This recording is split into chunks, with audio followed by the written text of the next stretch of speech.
Well, gentlemen, welcome. Welcome to the Future of Banking conference, and welcome to our panel about wealth management and investment.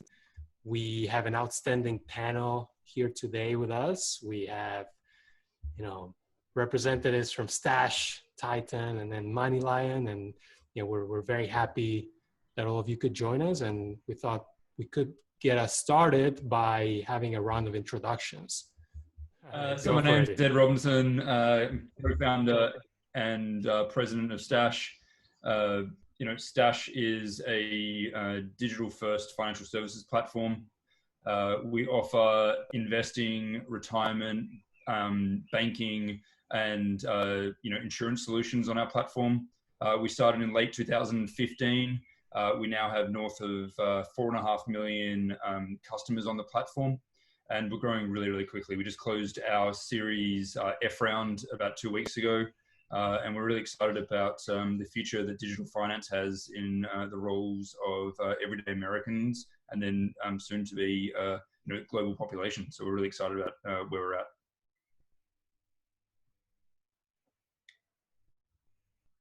Ryan, you want How about you? Go ahead, Joe. Yeah, sure. I'm sorry, Joe, go ahead. Cool. My name is Joe Percoco. I run a company called Titan. We're definitely probably the most earliest stage of the bunch here. We only started a couple years ago. We are an active manager. So our whole view was there's been a lot of really great and awesome progress in fintech, in banking, in passive investing, as a couple of the folks on here with me today are responsible for. We saw a big gap in the active space, namely hedge funds, mutual funds, and so forth. So our goal at Titan is to democratize those products for whomever wants them. So right now we have 100 million of assets under management, growing really fast. So hopefully we can continue to grow and continue to spread the mission.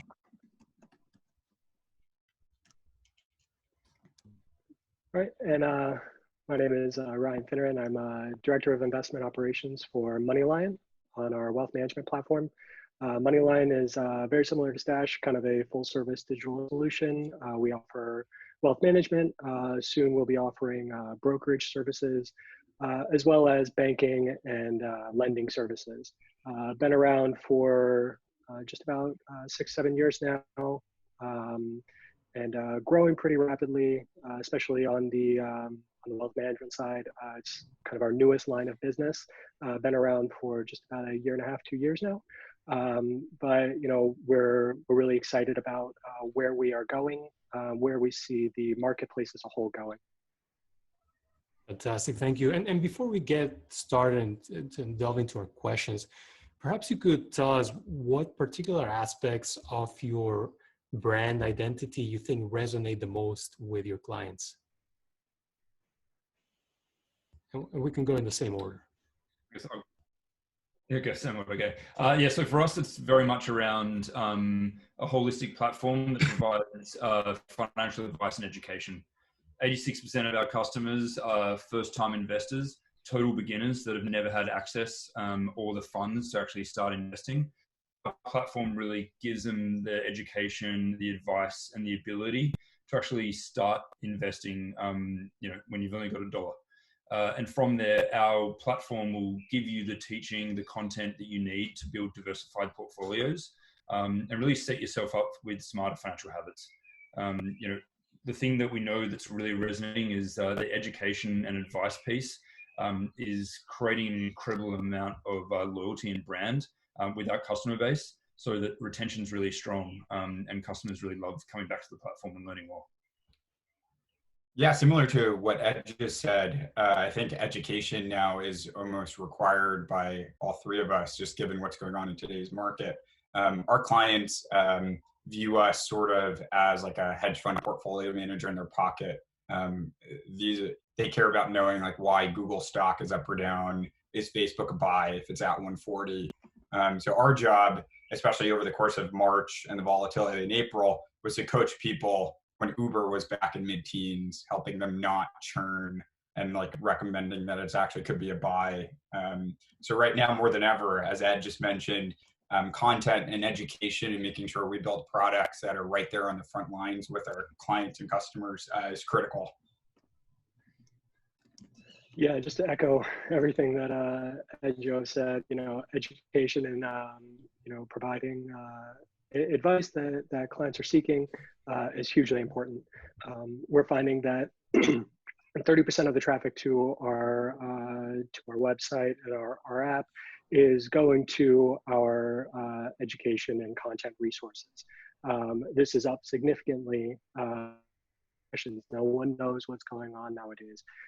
So providing that advice, providing that content is hugely important. And as well, our business is just really built on being, as I said, holistic. We want to make sure that we can be a one-stop shop for our clients, where they can be able to get banking services, lending services, and investing services all in one centralized location. And nowadays, with everything going on, just being able to offer all of that to our clients, we feel is hugely important. Fantastic. Thank you. Thank you for that.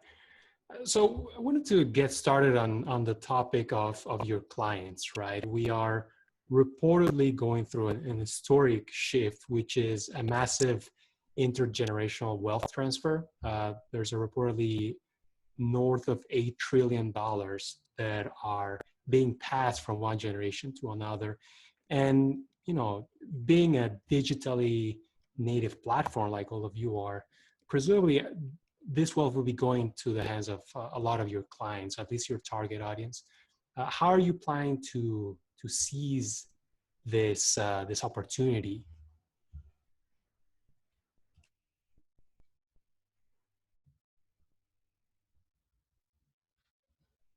Why don't you go first, Ryan? We'll change it up. So it's a really great question, and it's one that's kind of been going around for quite some time now. Not everyone's going to be living forever, and especially those people who have accumulated the money are certainly not going to be living forever as much as they would like. In my opinion, in order to capture that wealth and that wealth transfer, you need to be able to gain the trust of those clients early on before it happens.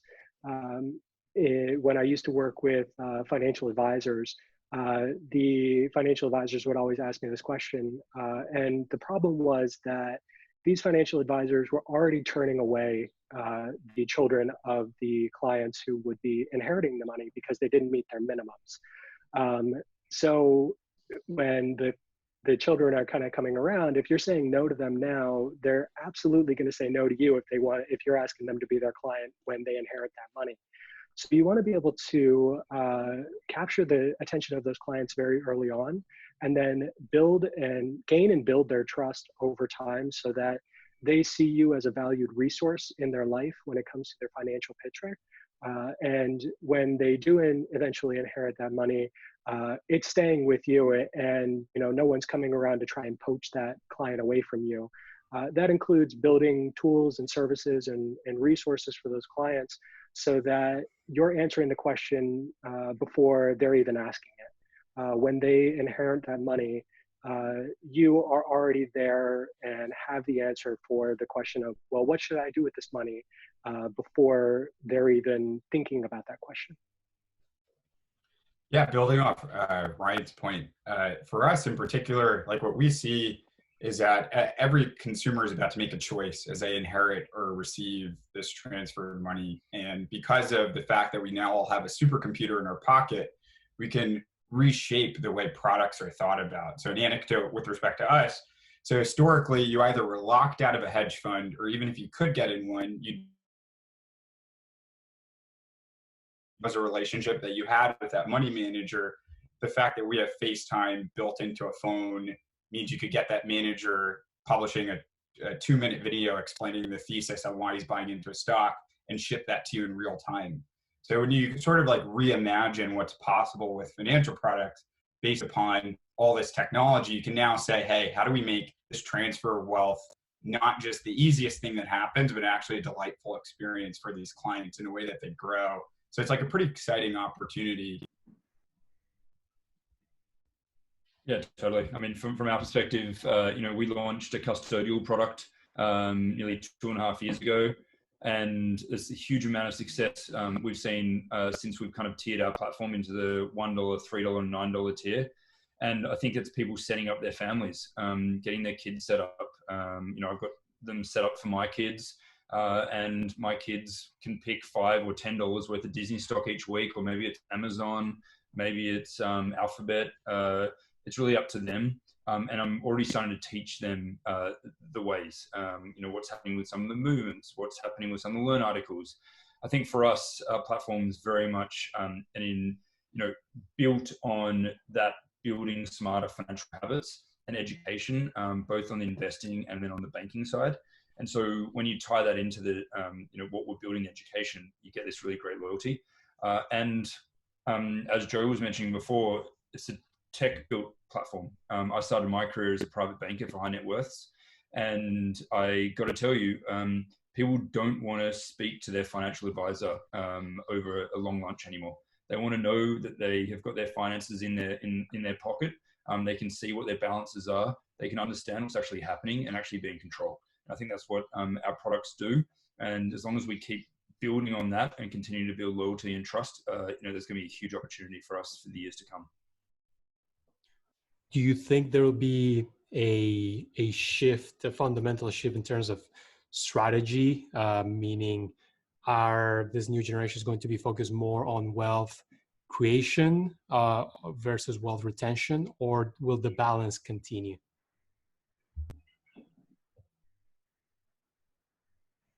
I mean, I think in the customer segment that we're going after middle America. Middle America, average age is 29. These are people that have just got their first promotions, just thinking about becoming adults.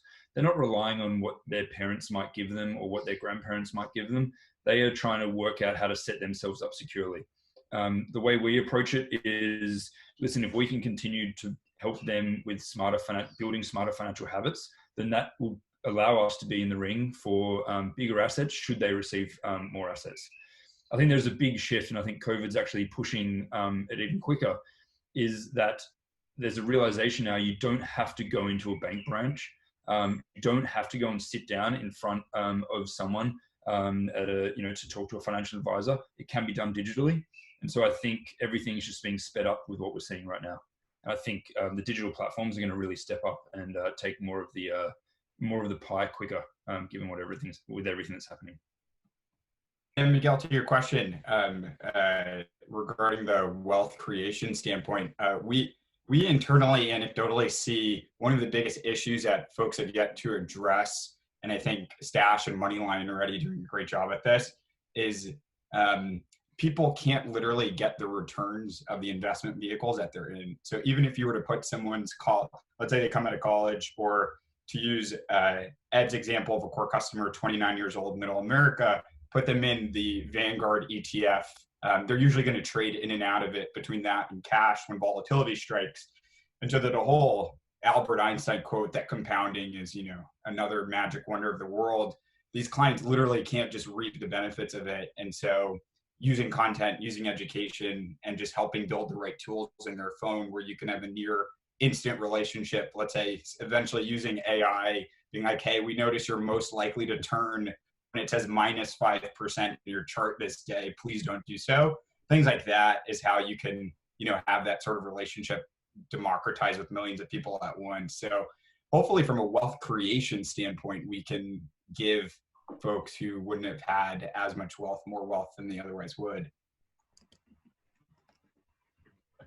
Great. Yeah, I totally agree. I mean, from a wealth creation versus a wealth accumulation standpoint, I think there's still going to be a balance between the two of them. Obviously, as things go on, it might skew one way or the other. And, I'm not Nostradamus, so I can't be able to tell you exactly what's going to happen in the future. But, I truly think there's going to be a bit of a balance between the two.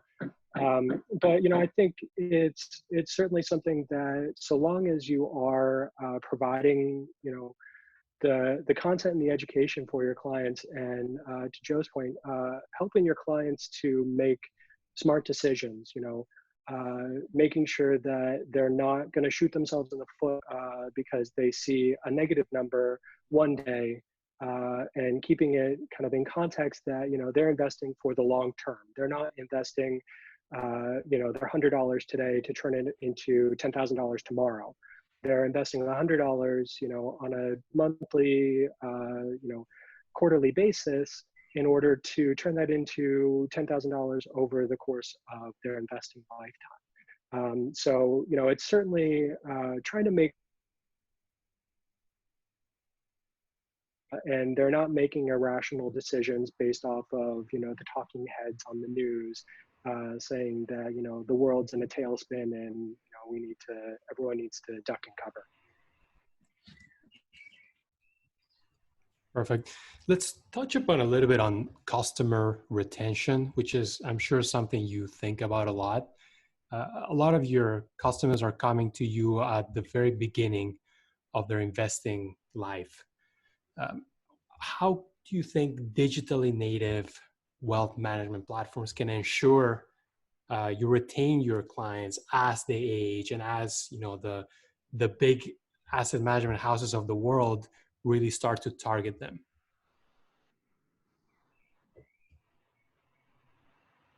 I'll start with this one. I think the big thing again is building that trust and loyalty and doing it early on. If you're going to try and catch someone once they've really started to accumulate wealth, you've really missed the boat. So you want to be able to harvest and foster a strong and trusted relationship with your clients early on. And as they start to age, you want to make sure that your services and your products are aging with them.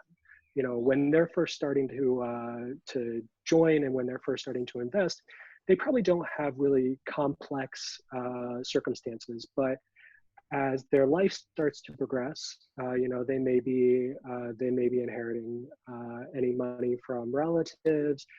They might be having kids, buying a house, saving for college, anything like that. So you want to be able to make sure that you're growing with your clients and you're not just staying stagnant as your clients are growing through their life cycle.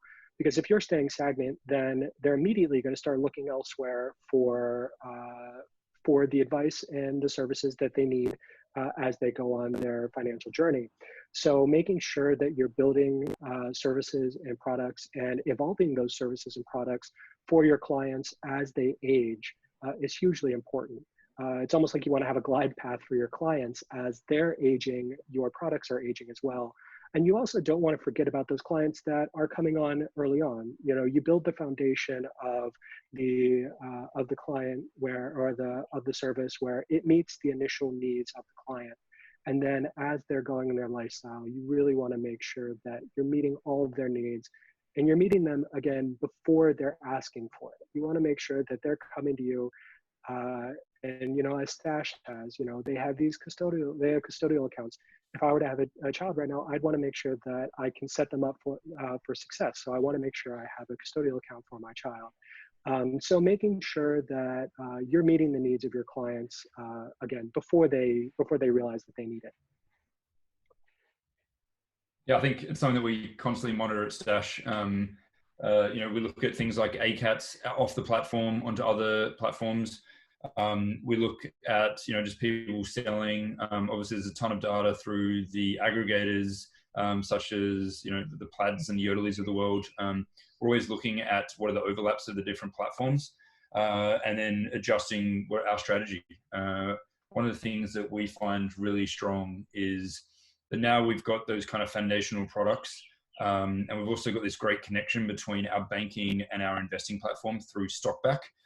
Which allows people to, get a slice of McDonald's when they go and buy a Big Mac automatically. That is a great simple bridge by using technology that creates a customer that's not going to leave. So that as they're living their lives, they are becoming an investor with every swipe. They're building wealth with every swipe. And we've seen an incredible amount of success off the back of that. But we're not going to rest on our laurels. Our view is that the market, there's a clearing price on the market, and things like fractional share trading, things like free banking are going to go to zero. And so it's how do you add value?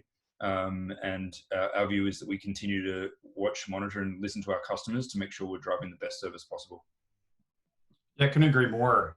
In particular with the add value piece, there's a long list, as Ed just started to say, of things that several players charge for, in particular all of our legacy incumbents, that will most likely just be free and just become features instead of product offerings themselves.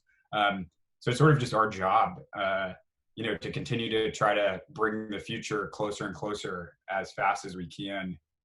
Stash has been doing really cool things like with the stock back program that Ed mentioned. And so as we think about customer retention, the one thing we all have to our benefit is the fact that trust and things like a relationship go a really long way in asset management. Like, you're more likely to ditch, your pair of Allbirds sneakers for the next great lightweight sneaker than you are the asset manager that you've been with for 10 years who has demonstrated a track record, because you can't replace a track record overnight. So hopefully for us, if we keep doing our jobs and continuing to improve our service offering and growing with our customers, the investments we have made in that relationship should continue to pay off. That makes sense. You want to grow with your clients.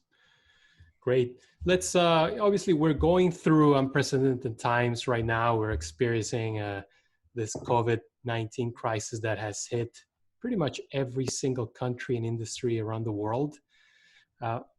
Curious to hear how has it affected you particularly, but also as a whole, the industry, right?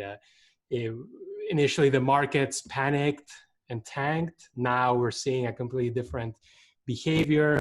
We're very curious to find out how have you been navigating this from within? Yeah, I can kick off. So for us, it's been a really interesting time. I guess through the 5 years that we've launched Dash, the one question that's always come up is, will your customers flee for the exits when the market pulls back? And I can tell you one thing, we've seen the complete opposite. We have having the highest number of net deposit inflow days, and it's still on record right now. Customers are really understanding, and this is all because of, I attest this to the education and advice that our platform does, is that, yeah, they are still 29 years of age. This is a market pullback, but if you continue to add $5, $10, $20 a week, this is potentially a really great buying opportunity. And so for us, it's been a very interesting dynamic. Because you've seen positives in terms of AUM, and our AUM is still at a record high again now, so we've recovered totally. But we're seeing some of the things that people are losing their jobs, which is incredibly unfortunate. They are stuck at home, they aren't able to spend, and so we're seeing some of the banking usage not being as high for obvious reasons. And so, like all good fully developed businesses, you've got to make sure that you're diversified in the different revenue streams so that you can continue to be there for your customers during these trying times. And the way we think about being there for our customers during these times are, continue to build great rewards programs, continue to give education. And then we've launched a thing that's doing really well, which is we're launching every day at 4 o'clock. We give out free stock to our customers. You just have to go to party.stashinvest.com. You click a button, you learn a bit of education, and you get a bit of stock. And it's something like that while everyone's stuck at home, we try to put a little bit of light around some of the situation. But it is very unprecedented times. Never thought the business would be looking like this, but it is, and it's fed very well through this time. Yeah, we received a bunch of the same comments, at least over our early cycle, which is how will you guys perform in a downturn? And we're seeing the exact same thing: a record high retention, record high asset growth, record high deposits, record high client inflows. And even I didn't expect it to at least impact our businesses as much to the positive as you would have expected. Like, I would have at least expected some bump in the road. But when I reflect why and what we're hearing from clients, it seems like, given we all have such really big market sizes to go after, and we're still in the top of the first of our respective journeys, our observation has been that when a lot of our clients, just to speak for ourselves, have their money in a variety of places, whether, a legacy incumbent, several different fintech players that they've downloaded, other sorts of things. When the market is green and all your stock charts are up and to the right, you don't really reconsider any one of them. Why should my money be invested in a certain way? Now that everything was just down and red for a vast period of time, people start to reconsider, why are they in all these legacy incumbents with high fees, with like really poor user experiences? So we've actually seen it as a ripe time for value props to actually come even clearer than they were in the past. And in an 11-year bull market, it's tough to make the case that you should ditch what's been working the last 10 years. But now that stuff is really challenging, and we all seem to have on this interview a very educational approach to each of our clients, it means we should win during times where education really matters. Yeah, to echo what everyone's been saying, we've been seeing record signups. Inflows are holding very steady and trending up. But our biggest thing that we've been noticing has been our educational content. As I said earlier, 30% of our traffic to our site is to our blogs. Our clients are reading and ingesting our education at record clips.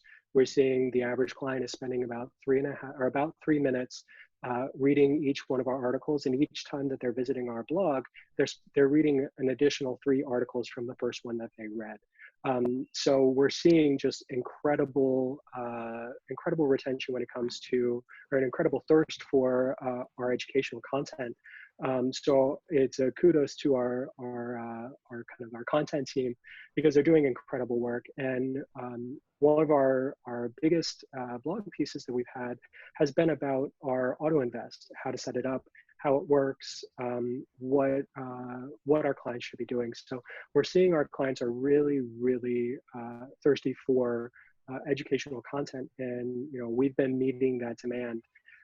But from our standpoint, we know that some of our clients might be losing their jobs. So we have a great foundation when it comes to our lending business. So our lending business has been doing wonderfully. We're obviously watching for any sort of increase in any default rates or anything like that. So our credit and risk teams are working around the clock to make sure that we're meeting the demand, but we're doing so in an intelligent way for our business.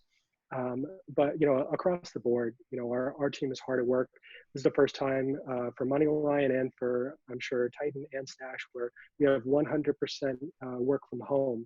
Everyone is separated. We have a bunch of our colleagues who are having to juggle a full-time job on top of taking care of children, because they can't send their children to school. They can't bring someone in to take care of their kids. So from just a company standpoint, we're really trying to make sure that we're not burning anyone out, and everyone is working just as hard as they were in the office, but doing so, it's kind of a delicate balance. You want to make sure that everyone is staying comfortable, staying connected. You really lose something when I can't kind of turn to my left or to my right to people around me and ask them a question. I have to send a Slack or an email, which I feel like I've sent more emails in the last 2 months than I have in the last 6 years. But it's really, it's making sure that everyone from a company level is connected, because if we're all connected and we're all working strongly together, that only benefits our clients. That makes sure that our platform is staying up and staying active at all times to meet our customers' demands, and making sure that we have the education resources for our clients so that they can turn to us as a trusted resource for getting any questions that they might have during these incredibly uncertain times. That's truly impressive, and it really proves the point and solidifies the necessity for platforms like yours, right? This is actually being very positive for the industry, particularly for the fintech industry. So it's wonderful to hear your experiences. Are there any particular industries that your clients have been gravitating towards? Do you mean within wealth management, like any within subsectors? Yes, absolutely, yeah. Within wealth management, yes. sorry to cut you off, Ryan. I think you're about to Oh no, speak. I was, mine is a very quick answer. Right now we're a purely managed portfolio, so it's a discretionary portfolio. So our clients aren't going in and picking stocks. We soon will be launching what we call multi-strategy, which allows clients to be able to insert different investment sleeves. So kind of a steady income or a fixed income portfolio, the ability to invest in kind of what we call future innovators, so more tech-focused stocks, and then as well ESG portfolios. That's coming right down the pike here. But for right now, our clients really have just been sticking the path that they've set forth. We've seen some clients who might be going to a little bit more of a conservative portfolio. But for the most part, we don't have a service where our clients can go in and say, I want to invest in Apple or in Alphabet or something like that.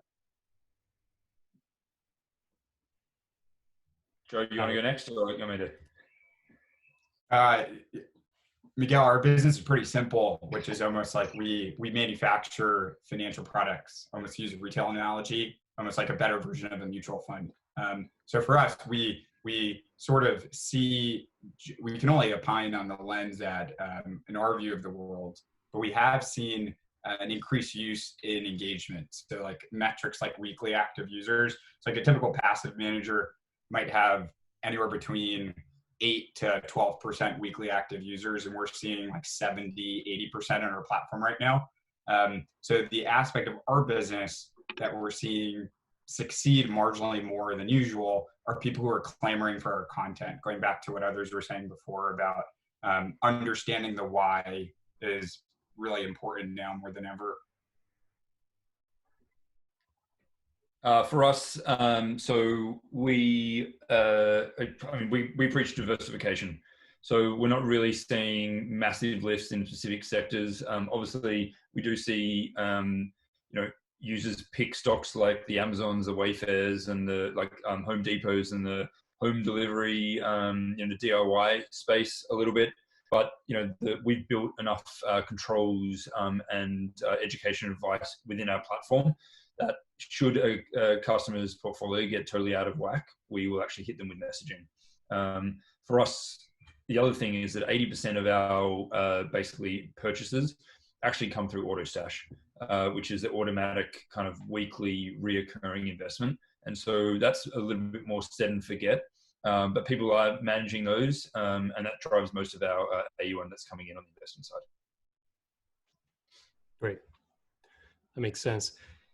I wanted to get a sense on the road ahead, right? How has this crisis affected your plans at all, if it has?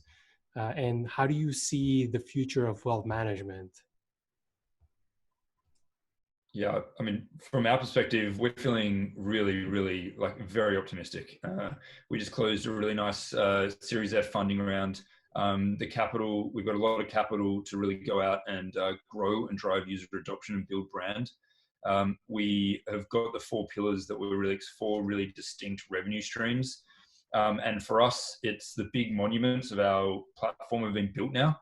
And so now it's about how do we really be there for our customers? How do we really help them build smarter financial habits? And so when I think about what's coming down the pipe in terms of the whole industry, there is definitely a movement to more digital. You can see it, and it's going to continue to speed up. We think we're in a great position to capture the growth in that space. And I think the incumbent players are going to have to step up their game and really improve the way they think about client onboarding. And really think about what target market they want to go after. Some of the banks have been moving upstream by increasing some of their maintenance fees, not wanting to kind of cater to the mass America. That's another huge opportunity for us. And so we are feeling really optimistic, and we're going to continue doing what we're doing, which is providing advice and education to middle America. One of the things, so from our neck of the woods, our mission, we see the world in particular with respect to asset management products as, sort of a restaurant dynamic. If if you can only afford a certain amount, you're right in the front of the restaurant, just getting a plain menu, pick what you want. But then as soon as you can write anywhere between $1 million to a $10 million personal check, you're chauffeured in the back of the room. You get access to this different menu. Don't worry about your ETF. We're going to put you in all these other different things across asset classes in the world. And that dynamic just doesn't sit well with us. You're at Wharton right now. I also went to Wharton. We know it was always just strange to us what our peers are doing for their jobs are way different than how we tell our friends and family back home to manage their money.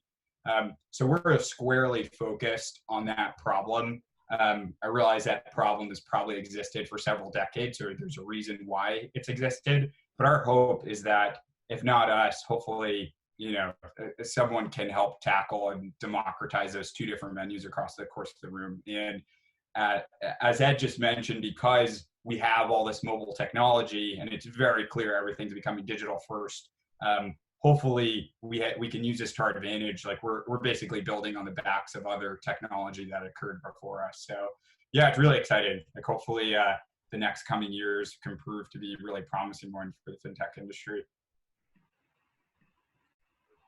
Yeah, for us, it's full steam ahead with everything that we've been planning. We haven't really let up on the gas at all. We've been still developing and building new services, new products during this crisis. We're still servicing our customers just as well as we were before. So it really benefits us that we are digital first. For those incumbents, it's going to be very tough for them because they have to adapt everything about their business. When I first left a larger institution and started my career in fintech, I always made the analogy, it was like going from a cruise ship to a speedboat. On a cruise ship, if you want to turn left, you need a lot of time and a lot of advanced planning in order to make that turn, and it's not something that happens right away. At a fintech, you're in a speedboat. If you want to turn left and you want to make a change, it's happening right away, and you better buckle in because it's going. So for us, for everyone on this panel, this is kind of the times in which we thrive in. We know that we can change direction on a dime. We can adapt very, very quickly. We are very nimble in everything that we do. That's kind of our ethos. And a lot of these larger incumbents, that is not the way that things go, and that is not what they're used to. So, you have to go through a lot of red tape and a lot of bureaucracy to make any sort of changes. And 6 months later, it hasn't progressed at all. So we really have the advantage when it comes to times like this, where we can adapt quickly, make changes on the fly, and do so in a way that is meeting the demands of our customers exactly when they need it and how they're asking for it. So I see the fintech space really coming out thriving in this environment because it's just, it's what we're built for. Obviously, there may be some consolidation. You may see some players that just end up kind of by the wayside. I mean, you see Motif just kind of dissolved and Goldman bought them up or bought the remains from Folio. But, I think that's a little natural. Times like this might kind of might hasten those exits. But for everyone here and many of the other players out there, we're really built well for circumstances like this, where we can move quickly and adapt very quickly. Fantastic. Well, thank you, everyone. Before we go, I wanted to give you a chance for your parting thoughts. Is there anything you'd like to highlight to our audience before we finish this panel?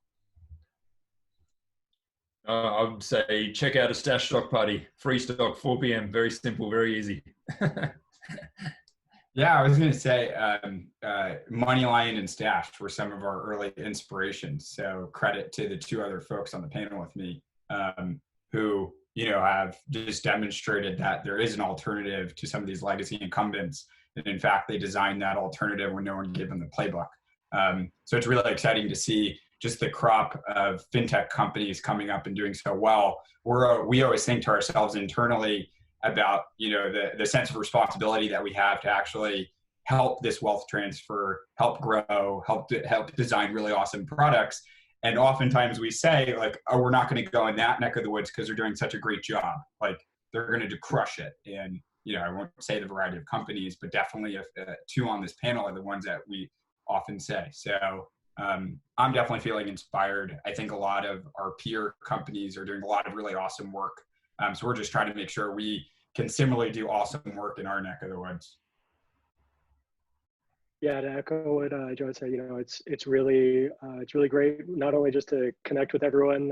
It's been a while since I've been able to kind of connect with other people in the industry. I miss it. So it's great to be able to sit on this panel, and you know, it's really great to hear that that everyone is doing really well during this. You know, that you know, this is kind of, I view it a little bit as like a, you know, we're all kind of in this together. You know, we may all be kind of going after the same pie of customers, but I want to see shared success across the board. I want to be able to see, you know, I want to be able to sit on this panel again with Joe and Ed and talk again about, hopefully we're not in another crisis when that happens, but, you know, talk again about our success and how everything's going. So, you know, I'm just really optimistic and really excited to see where the fintech space goes. You know, when I first started in fintech, going on 6 years ago now, it was nothing like what it was now. So it's really incredible to see how much it's grown, how much it's developed. And I'm truly excited to see what happens over the next couple of years, you know, decades, just to see where we all are at and how everything shakes out. Fantastic. Well, Joe, Ed, Ryan, thank you for joining us. This has been very, very interesting and highly educative for everyone. Appreciate you joining us. Great. Thanks for having us. Thanks everyone.